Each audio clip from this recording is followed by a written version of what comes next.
যেমন রাতের শোভা বাড়ায় চাঁদ, তেমনি রমণীর সর্বশ্রেষ্ঠ শোভা হলো তার স্বামী।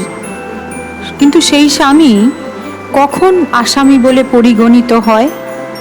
মহামতি চাণক্য বলেছেন, নারীকে বাল্যাবস্থায় রক্ষা করেন তার পিতা, যৌবনে রক্ষা করেন স্বামী, আর বার্ধক্যে পুত্র রক্ষা করে। স্বামীর উচিত তার স্ত্রীকে ধনের বিনিময় হলেও রক্ষা করা। একজন পুরুষের জীবনের শেষ দিন পর্যন্ত একমাত্র স্ত্রী তার সঙ্গে থাকেন এবং স্বামীর সেবা করেন।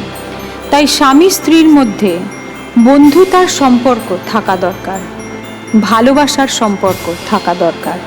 একজন স্ত্রীরও যেমন নিজের স্বামীর পাশে থেকে তাকে সব কাজে সাহায্য করে যাওয়া উচিত, তেমনি স্বামীরও উচিত তার স্ত্রীকে যোগ্য সম্মান দেওয়া ও রক্ষা করা। কিন্তু যে স্বামী ঠিক এর বিপরীত করেন, সেই স্বামী তার স্ত্রীর কাছে আসামি তুল্য।